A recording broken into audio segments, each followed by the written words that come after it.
La companyia Trencadís s'endinsa en el món de la màgia amb Merlín, un musical de llegenda. Una història amb sabor a llegenda artúrica que gira al voltant de la figura mítica del mag Merlín i que està protagonitzada per Josep Zapater i Noelia Pérez.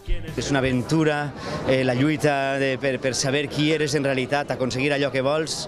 Aquestes coses és una cosa essencial. Els intèrprets ens endinsen en un món de mags, fades i bruixots on la màgia serà un element indispensable.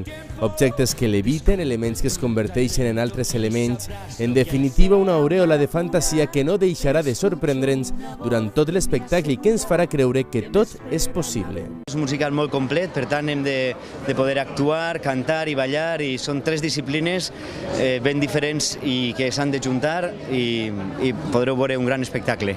La història conta com el rei Uther mor deixant com a hereu al tron d'Anglaterra al xicotet Arturo i el mag Merlín s'encarrega d'amagar al jove fins que crezca i puga fer-se càrrec de la corona. La història d'amor impossible entre Arturo i Ginebra es veurà truncada per les ambicions de la despiatada bruixota Morgana, una història clàssica de la narrativa medieval tant per als més menuts com per als més majors. Penso que en Merlín podreu veure un espectacle ple de màgia, com heu pogut veure ací, un espectacle amb molta qualitat vocal, amb molta qualitat coreogràfica, que això està sempre molt bé, un espectacle que és infantil i alhora adult. Trencadís ha realitzat tota una aposta artúrica explicada des del més pur llenguatge musical i amb tots els elements perquè l'espectador visca l'experiència com un somni inoblidable i que podrà gaudir al Teatre Olímpia de València des del dia 18 al 29 de juliol.